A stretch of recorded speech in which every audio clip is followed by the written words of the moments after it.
Welcome to the State of Houston Civic Engagement. Inordinately excited today. My vote is my voice. Tu voto es tu voz. Inordinately excited to do this as part of the Mayor's Hispanic Advisory Board. I am doing this as co-chair along with Rose Salas, as well as with Lenora Sorolla Pullman. She is actually the co-chair of the Mayor's Hispanic Advisory Board. The concept is to bring virtual conversations. We've done one on state of education, an homage and outreach to Krista Navarro. Last time we were here, we did state of education together. We've also done the state of health, mental as well as physical health. And today we're here to discuss the outcome determinative concept of civic engagement.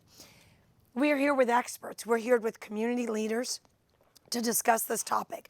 We will commence momentarily with no one other than the Congressista Sylvia Garcia, inordinately honored in her de minimis respite from Washington, D.C. Welcome, Congresswoman. Ecstatic that you're here. I am also very pleased to see Hector de Leon, and seasoned. He's our professor this evening, I'm confident.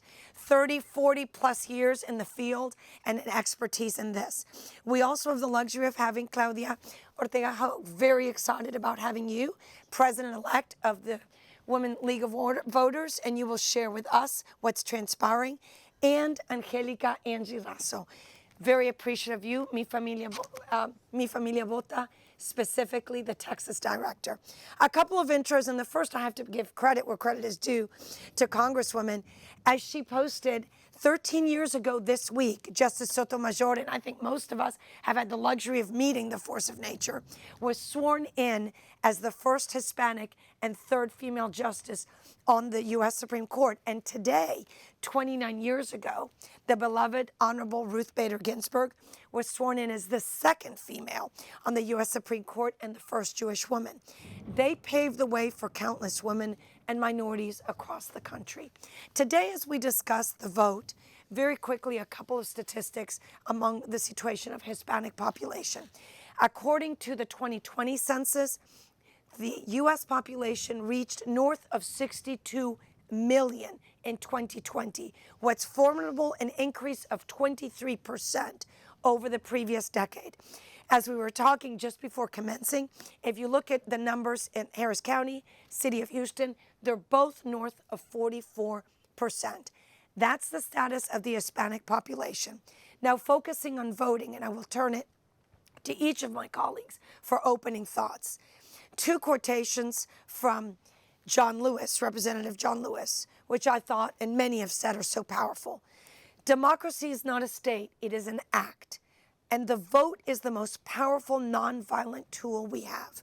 We know that voting is the language of the American democracy, and I think here the goal is to discuss today how we can utilize the vote as we participate in civic life, to have a choice and to have a vote in determining the elected officials who do impact everything. It's our lives, our families, and our communities. I would like to turn it first to the Congresswoman, Sylvia Garcia, and before I allow her to give her opening remarks and indulge us with them, I have to rave about her for a minute. We have had the luxury of knowing her in the community as one with us for an inordinate number of years. She was elected to the U.S. House of Representatives in 2018, becoming the first Latina ever to represent the 29th Congressional District. She was really one of the very few Hispanic congresistas in the state. But her trajectory has been inordinately successful and for long periods of times, decades. Presiding judge of the Houston municipal system. She was our city comptroller. She was Texas senator. She was then, of course, now a congresista. We all know a little bit about her story. Perhaps there's a little bit of the voting that you can share with us, the impetus from as a native of Palito Blanco, as the 8th of 10 children. And perhaps you were taught about education, but perhaps also to elevating your voice. Without further ado, inordinately honored. So Congresswoman, your opening thoughts on voting, nuestra voz, and the importance of the Hispanic community. Well, first of all, thank you for the invitation, and thank you to the Hispanic Advisory Council for really focusing on this issue, because it's so important, not only for Latinos in our county, but for Latinos, nationally. As you said earlier, we are becoming the population that grows more every single census. We were responsible for almost 60% of the growth this last census. We just continue to grow, but we do in population, but not in voter strength. And until we do that, we will really not get the place and the power and the position that we rightfully should be. And it's important because it makes such a difference in people's lives. I still remember getting involved because my father could not speak English. He could not read or write English. He was essentially illiterate except for speaking Spanish. So when people would come to the farm to talk to him about campaigns and with literature, guess who the interpreter was? I was. Guess who was one who would review things and say, "Daddy, this sounds good, this sounds," because I would talk to him about it, and he would even take me with him when he would go vote. And it was the old days where you walked into a kind of a area and then you voted. And, he couldn't even sign his name. He signed with an X. He instilled in me the importance of voting, because even though he was far out in the rural areas, he knew his vote counted. His vote counted. And it counted not only for our area, but worldwide, really. So I still remember doing that for him and translating a lot, and that's how I really got more interested in politics. So that's what, to me now, I visited a group of seniors this morning, and we talked a little bit about a number of the issues that matter to them, and every single one of them, it matters who's in office that will really fully address it, whether it's guns or Medicare or Social Security. What we do in Congress impacts all those issues.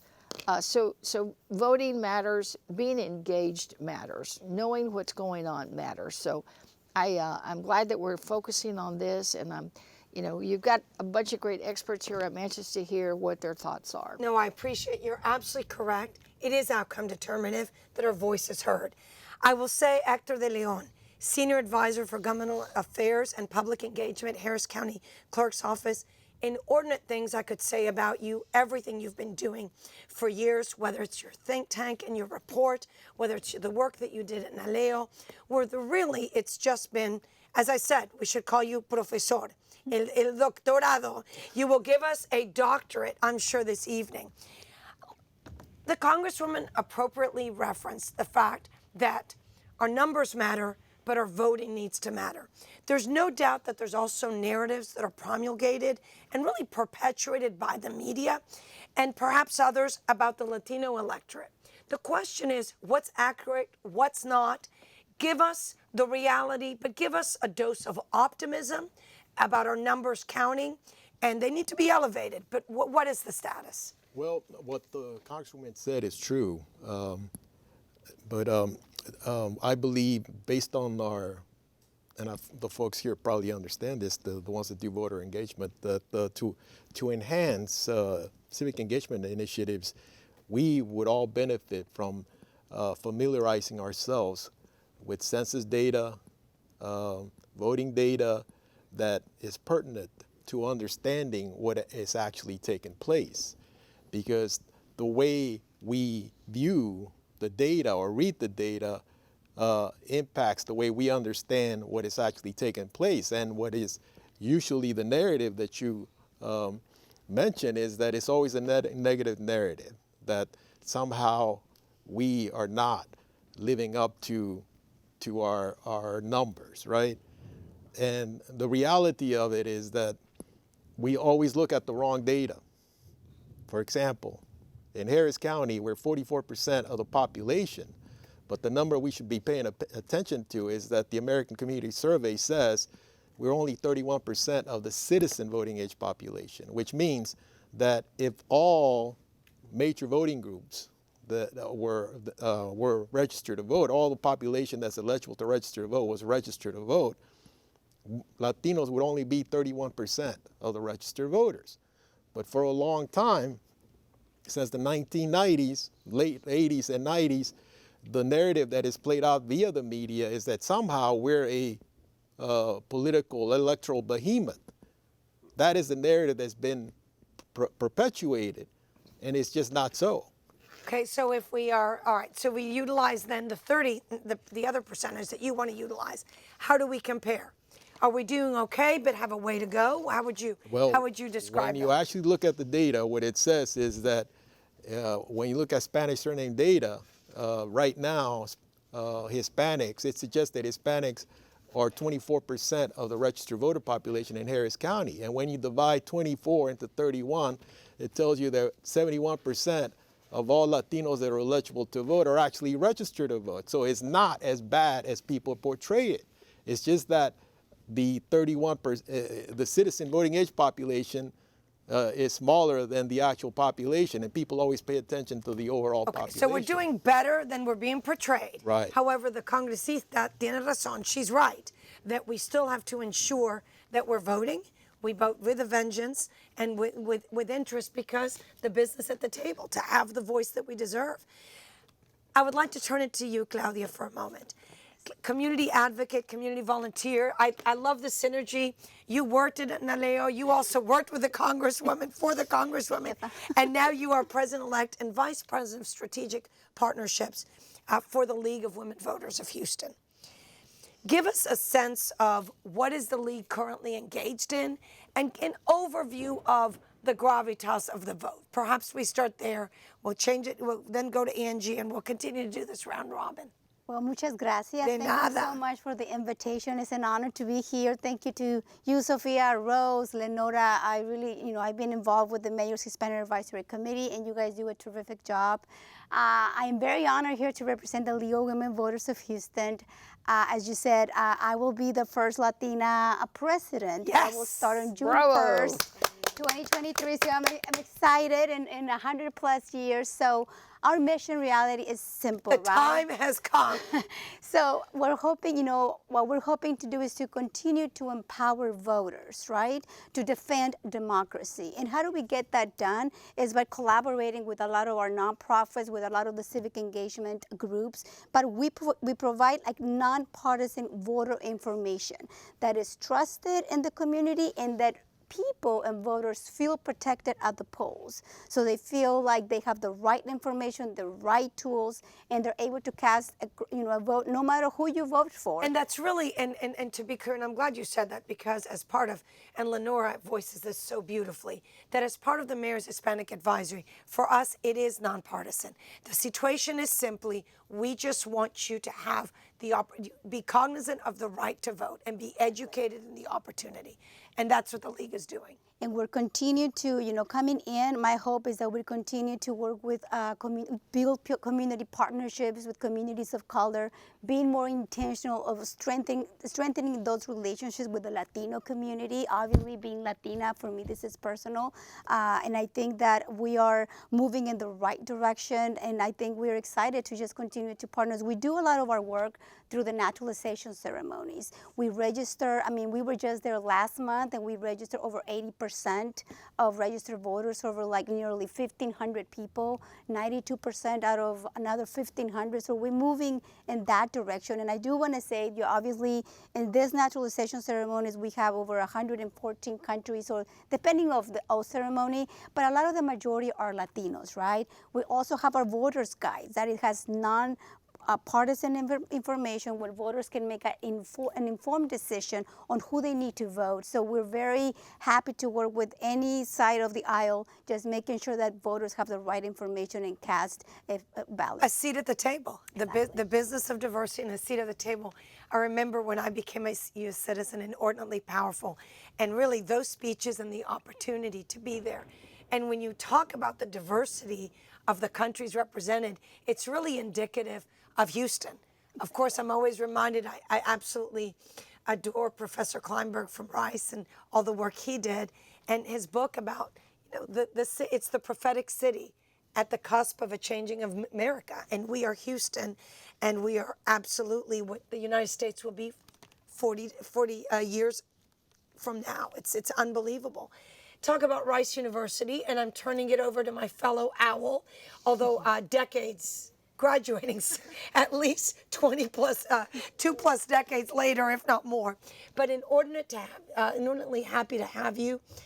You have been a force, Familia Vota, you've now been there 4 or 5 years, doing inordinate things, and now the Texas director. It is a national organization, footprint in many places. Tell us a little bit about Mi Familia Vota, and if you could start with your opening remarks and thoughts about voting, and then we'll continue this amazing round robin. Absolutely. Thrilled to be here with experts and friends and colleagues. Mi Familia Vota, we're a national nonpartisan organization focusing on building political representation and power in the Latino community and the immigrant community. And I want to take a moment and pause. When we say that we're engaging Latinos, what does that look like? We're talking about folks that are recently naturalized citizens. We're talking about young people. We're talking about older people. We're talking about people that are monolingual Spanish speakers, monolingual English speakers, bilingual like myself. We're talking about folks that grew up in immigrant households. I grew up in a non-voting household. I had no idea what voting could actually look like once I actually started to do that. And so it's really important that when we're talking about engaging the Latino community, what are the layers that exist within our community? What are the barriers? Education, income, language, literacy, because we need to take that into consideration. People love to talk about us without it ever getting to know us. So I love the story you shared about your father. That is the effort that's going to take to turn out the 31% that Hector was talking about. Being on the ground, talking to people, giving them the individualized assistance. We help hundreds of people every single year, and they have questions like, how do I get my sample ballot? I want to vote, but I also want to be prepared. Am I registered to vote? Those simple questions that seem very simple to us are actually barriers to other people. And so we need to make sure that we as an organization and our partners, we're helping people. We're helping them find their place in this. The first time I voted, I felt alone and scared and quite frankly dumb. It's like your first communion. Well, it's true. But none of it is dumb. I will tell you, you walk into that booth, you've No, got I'm these serious. buttons. It's like you've your got first communion. It's true. It is true. There's nothing, you appreciate the potential intimidation factor. Yes. And then, and quite frankly, some of us come from countries where we weren't sure the vote really made a difference. I mean, that's the democracy piece, which if you haven't lived in another country where maybe it's been questioned, you take that for granted. But this is an opportunity where it does count. Yeah, so conversations matter. Talking to voters on the ground matter. We'll be talking to folks in the field in predominantly Latino neighborhoods and neighborhoods that are becoming increasingly Latino, but sometimes people forget to look at the data and forget to note that our people are there. Talking to folks in English and Spanish and media and sources like this, because we know these elections are really important. We know there's a lot at stake for the Latino community. And we also know that our community is hungry and they want more information.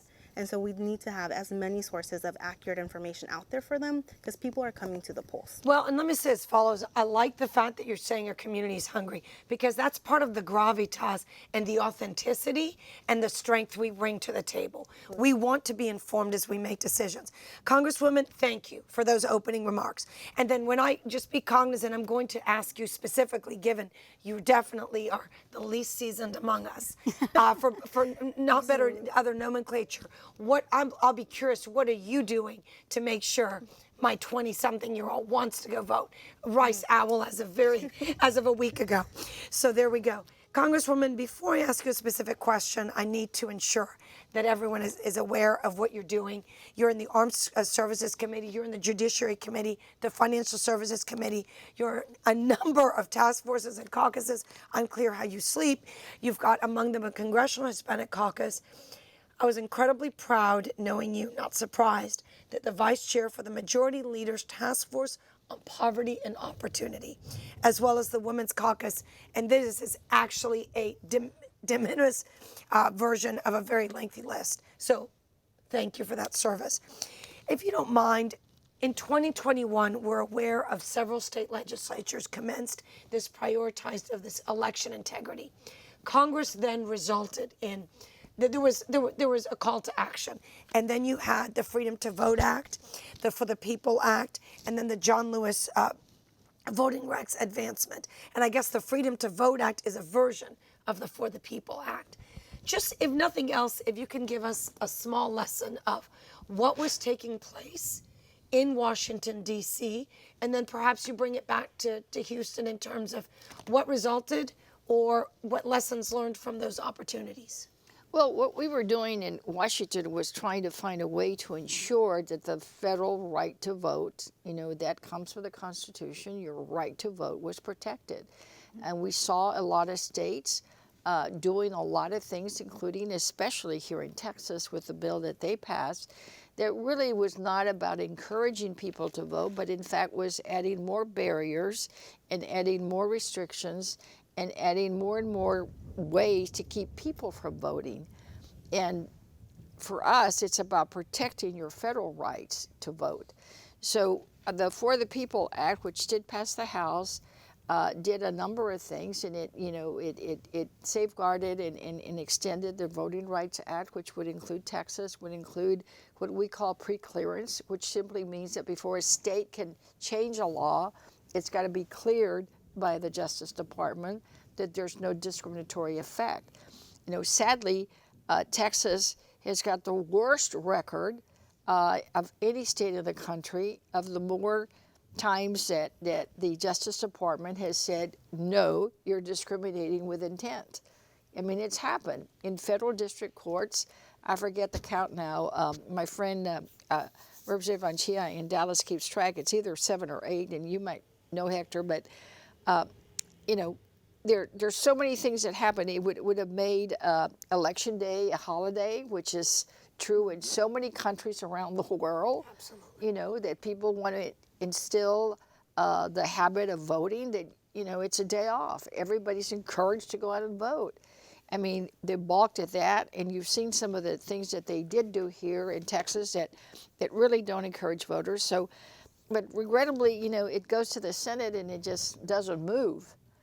But we need those changes because it's, we know that the states have a right and the prerogative to handle the implementation in the transaction of the voting itself.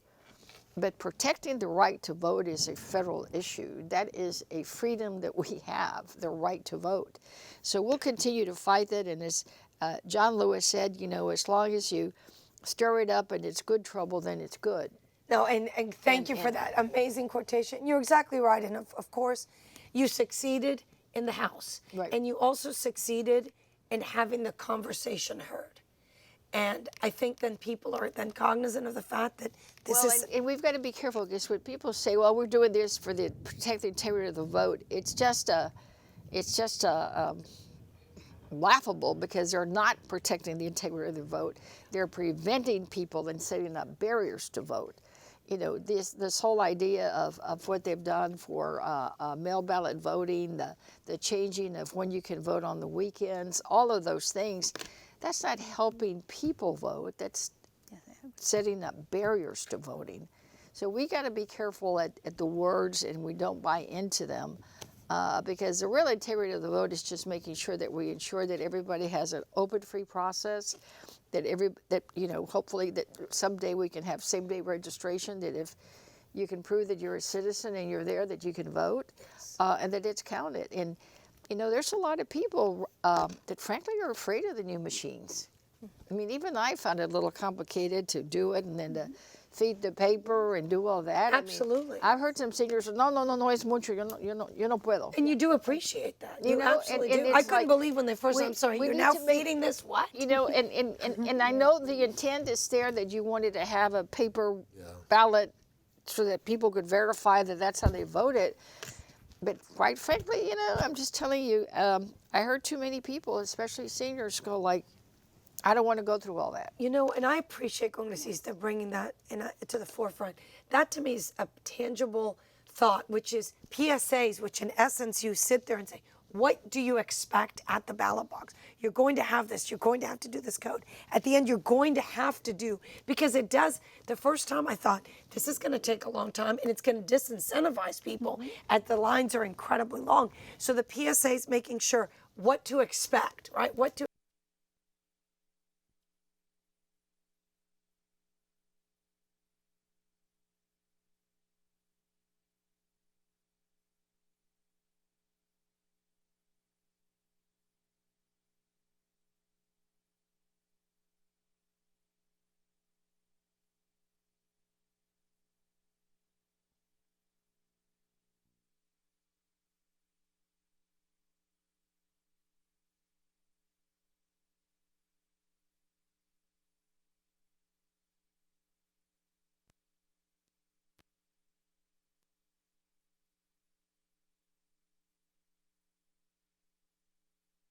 let me know. I think we're back.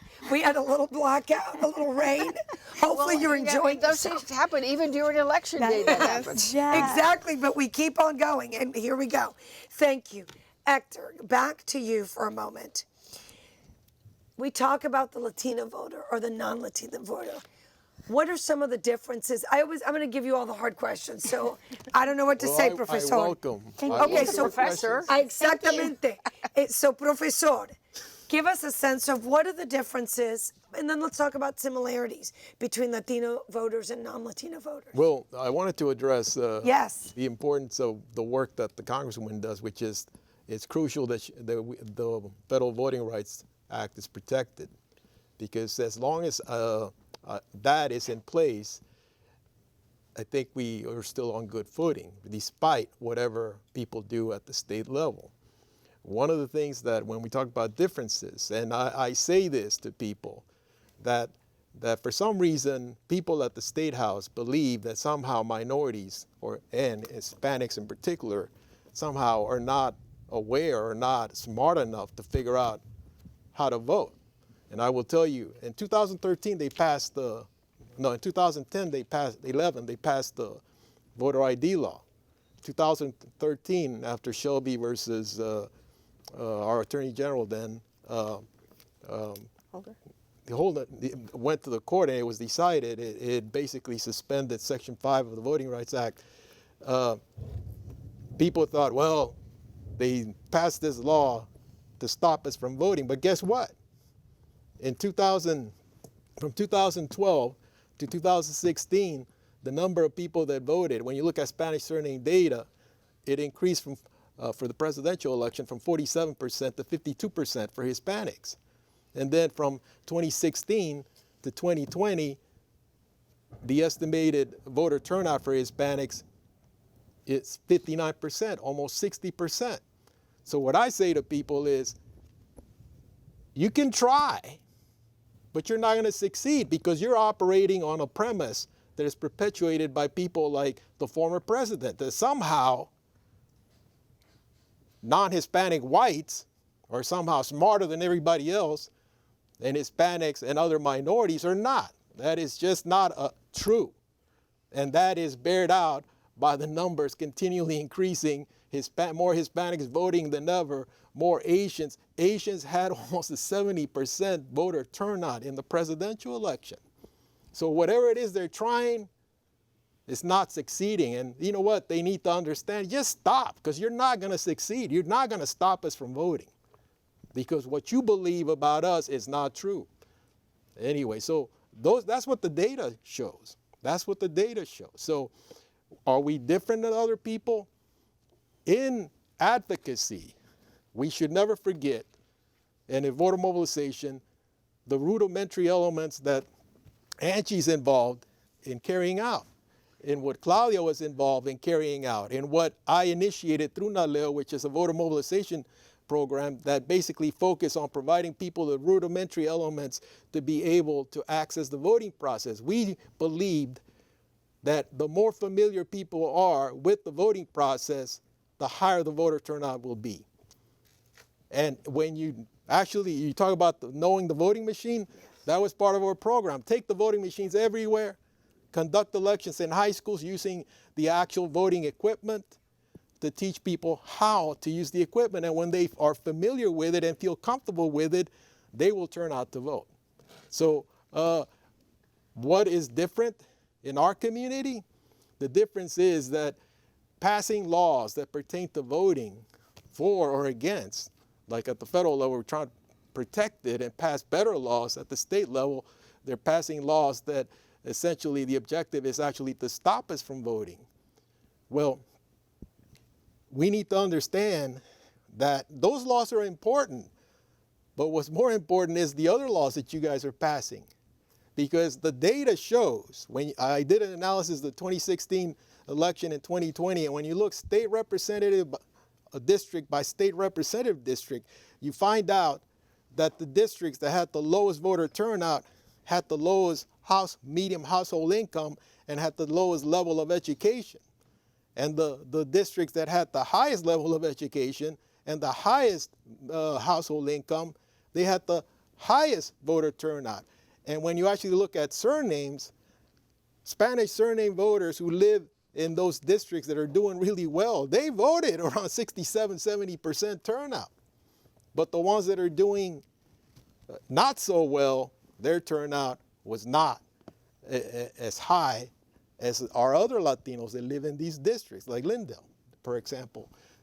So what we need to understand is that the fight to pass laws is not just good voter laws, but good laws that help empower people with an education and a good job. Because when we actually think about how long is it going to take us to get out of the hole we're in, it's going to take a while, because it takes a while to send a kid to college, for that child to have his own family and progress as we go along. So all laws are important, especially not just voting laws, but all the other laws that the president is passing to try to empower just working class people. No, there's no doubt. And that's why I specifically wanted to thank you for your work and the vice chair of that. And perhaps in a moment when you end up speaking, you can comment a little bit about what you're doing, just given obviously the importance of the Hispanic community, just so that we're socioeconomically at a place that we need to be, and the education that comes with such opportunities. Claudia, a little bit about what resources are available to the Hispanic community through the League of Voters. Yes, I just wanted to echo, under my NALEO educational hat, we used to focus on the low propensity voters, Latino voters. One thing that we did find, I want to echo, was like once we provided the information and we did a purpose, whether it was knocking on doors, calling them, Latino voters will turn out, right? But I think a lot of the funding and investment was done into like high propensity voters and not so much into the low propensity voters, that all they needed, it was an invitation to participate. So educate us a little bit. What exactly does it mean, the low propensity versus high propensity? And I'll welcome my friend Yes. Angelica. She'll come in, because she actually did, when I was with the Educational Fund, we would do GOTV, getting people out to vote, through calling them, through, like calling them and reminding them of dates and where to go vote.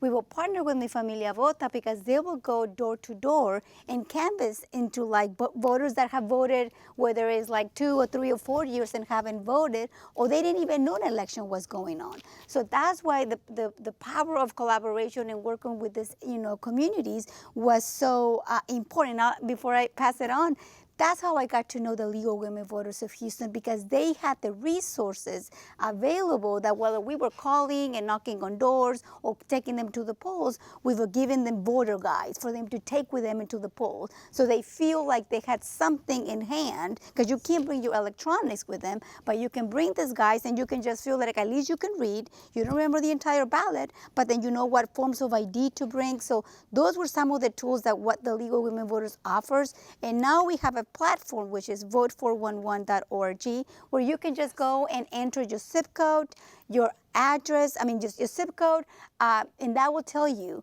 exactly where you need to, like, what is your polling location, what is your ballot looks like in Spanish and Spanish and English, Vietnamese and Chinese, and those are the resources that we need. Now, I will pass it on with Angie, because I know with the low propensity voters, Mi Familia Vota does a much more grassroots or just hand in hand with the Latino community. So.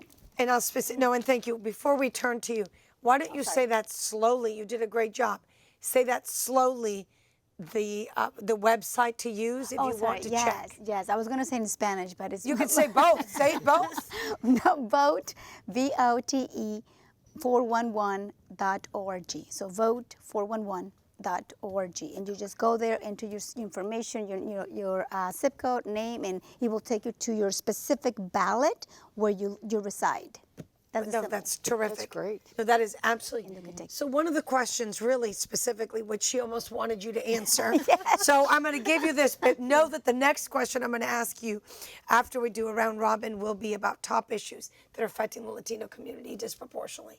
But for right now, what is Mi Familia Vota doing to increase voter engagement in the elections? And perhaps you want to focus, if you want to focus on Houston or Texas, however. Yeah, so in 2022, for these midterm elections, across the state, we'll end up having voter engagement and mobilization in the Houston area, the Dallas area, and South Texas area. All metro areas that are increasing in Latino population, all areas that have historically not seen that investment that Claudia was talking about, and all areas where we have room to grow and getting some of our what we call high potential voters, sometimes called low propensity voters, to come out and vote. And I think this work is really a combination of the science and the data, but then the storytelling and the cultural aspect that brings into it. So first we'll be having folks on the ground going door to door in some of these neighborhoods that have been neglected, some of these neighborhoods that are not getting contacted by anybody else. We'll be phone banking, again, to some of these voters who haven't heard anything about the elections this year. Also sending out text messages to our younger folks. That's the best way that they like to communicate. But then also showing up in the community, showing up in schools. We know that there's hundreds of thousands of 18-year-olds in high schools and in colleges ready to vote, and they simply need to get registered to vote, and they simply also need that voter education that comes alongside with it. I started as a youth organizer when I first joined Mi Familia Vota, and the purpose of that program was not to wait until Latinos were 18, but to start them at a younger age in high school. Let's talk about what democracy is. Let's talk about voting. And so now I'm seeing the fruits of that labor this year with some of the high schoolers that I was working with 4 years ago, now saying they're ready to go vote for the first time. And so I love what you were saying. It doesn't happen overnight. It takes years. It takes consistent effort. There's a rule of thumb that says a lifetime voter is a voter who's voted more than 3 times. That might be a presidential election every 4 years. That might be a municipal election, a primary election, and then a midterm election or a general election, right? And so there's so many ways that we can get creative with it. The bottom line is we need to have folks in the community talking to people and really understanding what level of information do they have. Because I love what Hector said, we're not dumb, we're not ignorant, we need more resources, and people like to have honest conversations. And so that those face-to-face conversations over the phone is so important. We're hopeful that in October we can have our hotline running all the way until Election Day, so people at any time of the day can call in, get their questions answered. And tell us, so is the hotline running right now? The hotline is not running right now. And then so when it starts running, what do you know the number? Yes. Do you know the number? 868 Votamos. 868 Votamos. Yes. How do we remember the 868? What's the significance of 868? It is a national toll number. 868, terrific. Now I have to say, Mi Familia Vota, of course, the congresista was living it years ago with ensuring that with her father and her went and I think there's value in that too, the value in that name, specifically as Hispanics. I do like also the high potential versus low propensity.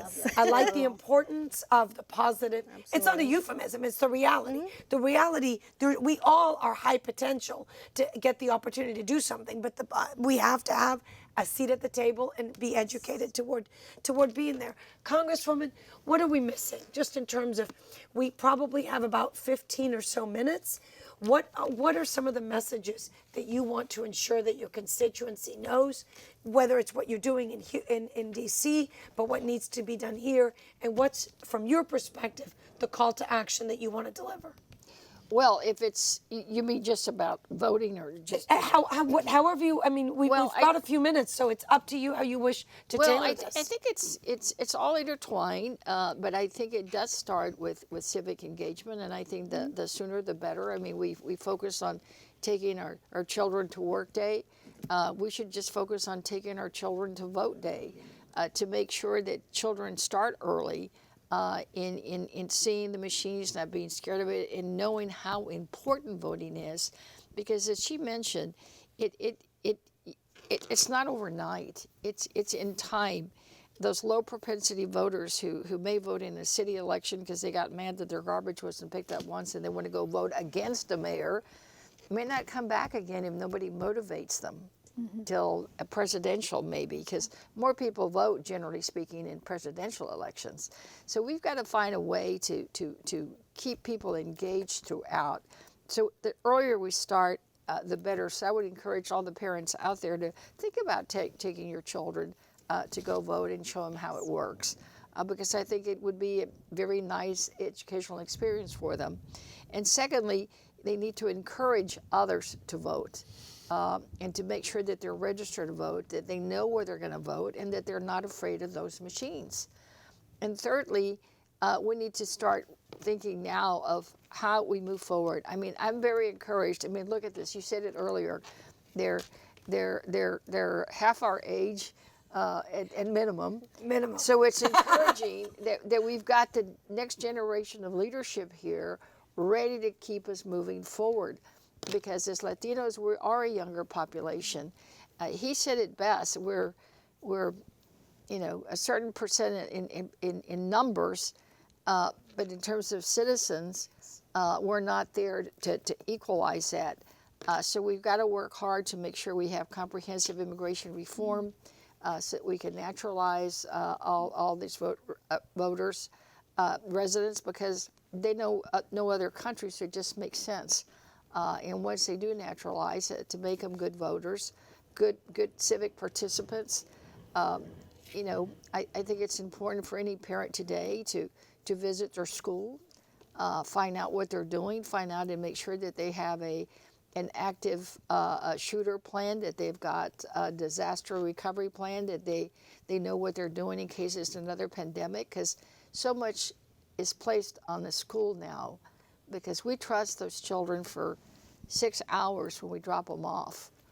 And it's every parent's duty to go to the school and visit to make sure that when you go back and pick them up, they're in the same shape as when you left them. So there's a lot of ways to stay civically engaged, and it starts with your school, your church, and your community groups. Mm-hmm. No, I think that's terrific. And just thinking, you have been successful at the local level, the state level, and obviously, when you were comptroller, when you were Texas State Senate, coupled with the Congress, I'd just be curious before we turn it to Hector, in terms of what you saw particularly worked most effectively for you in connecting with the voters.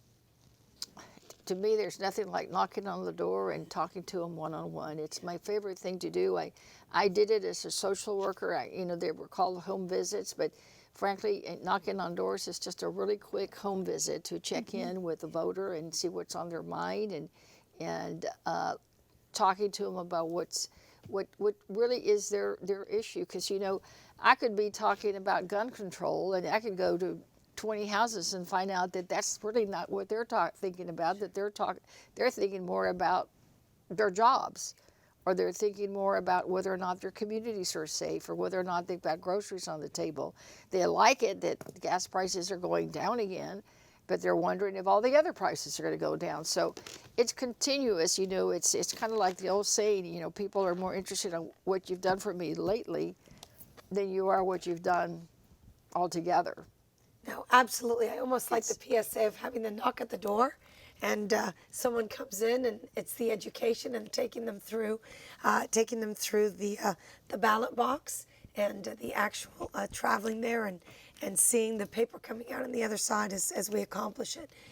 Hector, in terms of, for you, all the lessons that you've learned over the years of studying this, what do we, as engaged Hispanics, that we want to make a difference, we want to make sure everyone has a seat at the table, what do you think should be the call to action, and what are your words of wisdom? What do we do? Well, I was thinking just now that, I always tell people in my Greek political thought class, I learned that the greatest thing one can do in their lifetime is contribute to the building of a good and just city.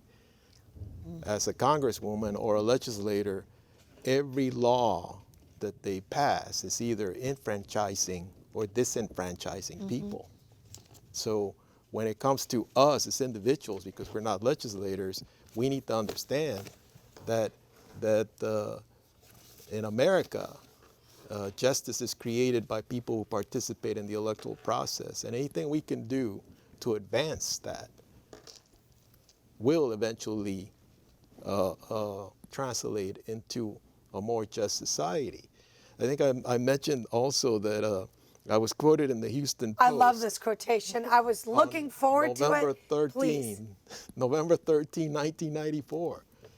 And a reporter asked me, and I was quoted, and it was on the first page of Sunday Punch. They used to have a section for quotes, right? Mine was right under Bill Clinton. And it said, justice in America is like a baby being born. You got to participate in its conception, or that baby's never going to look like you. And as we know, sometimes it does, and looks like a lechero. Yeah. It's a lechero. So we need to be cognizant that is reality. Now I will tell you, there's good news. There's a lot of extrapolation there. There is good news. The American Community Survey says that of all citizens that are under 18 years of age in Harris County, 52% are Hispanic. That means that Hispanics are going to be contributing more people to the voter roll in for this year and Angie, in the future. you better get recruiting a lot of youth activists. Right now. You are going to She's need ready. She's And ready. when you actually look at the voter roll, at the entry level, Spanish surnames account for 34% of the registered voters who are between the age of 18 to 29 years old. 34%, which is beyond the 31% citizen voting age population that we're currently at, right? And at the exit point, 78% of all people that are 65 years of age or older are not Hispanic. So people need to know that. So that's the future. The entry level is the future. The exit level, people aging out, that's not us. We're not aging out. It's other people are aging out, and that eventually combined is going to make us stronger. So our high potential voters, we're going to be in the game for a long time. They're here. They're ready. And once we can get 3 times in, we are lifetime voters, right? So that's what we need to do.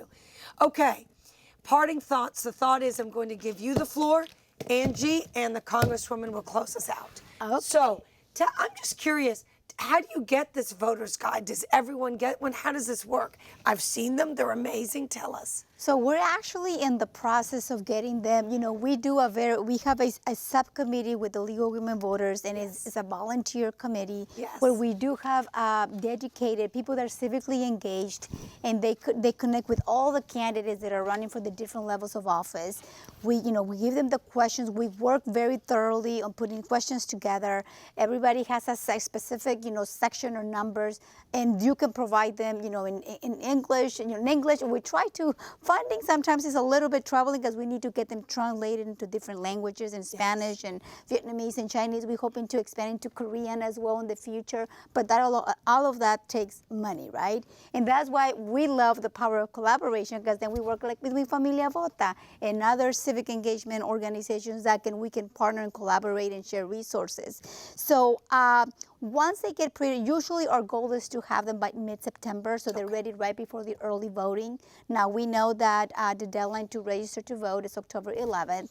We're hoping to have them by way before than that, but that's always, something that we're trying to make sure that we get them available, ready for voters, whether that's through through the public libraries, whether it's through partners, whether it's through different, so we have a little plan of voter distribution and working with other organizations.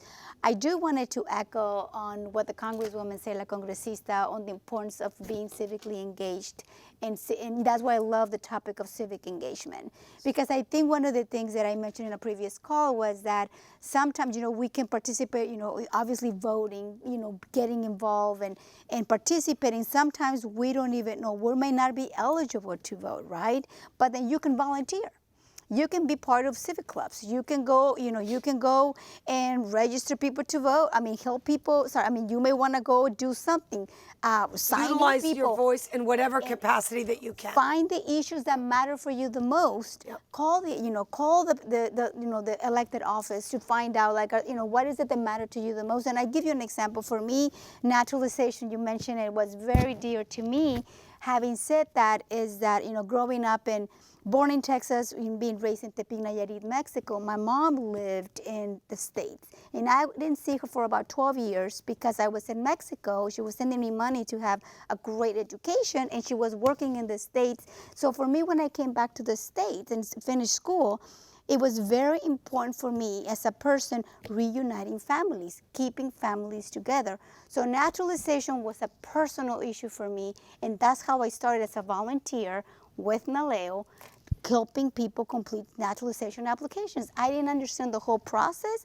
All I knew is that if I could help someone complete that application, and that would help families, and you want to file for this process, and I'm wearing a different hat right now, but that's part of the civic engagement. Then I was able to reunite that family and have the opportunity for them to, register to vote, get out the vote, and elect people that can represent, the issues that matter to them the most. So I love this topic, so I am very thankful for the opportunity on behalf of the League of Women Voters to invite us and be part of the civic engagement topic. And what poignant story. It's amazing. I did not know the story of the Congresswoman and voting with her father, and I did not know about the 12-year gap, as your mother did everything humanly feasible for you to have a life. And clearly it worked with a vengeance, with everything you're accomplishing. Angie, I promised you, we have a few minutes, so you have less than 2 minutes, a good rice grind, you can do this.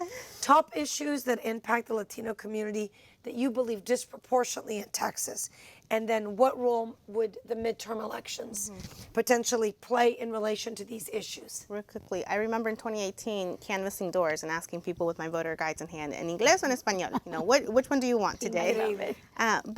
So first of all, today, Mi Familia Vota and Unidos US, formerly known as La Raza, we released a poll, one of the largest polls on Latinos. Over 2,300 Latinos were surveyed to talk about what are the issues that are emerging in our community. Immigration used to be one of the top issues. We're seeing that it's falling down to more 5th or 5th on people's mind. But the issues continue to be the economy and inflation, climate change, particularly here in Texas, and associated with the power grid here in Texas. Gun legislation, that's becoming an issue that more and more Latinos are talking about because of recent events. Mental health and access to affordable health care, and education. And when we're talking about the data, Texas is the second youngest state in the country, and we have more Latinos in public education than ever.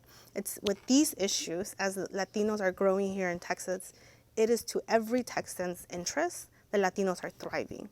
We are running a campaign right now called Merecemos Mejor, We Deserve Better.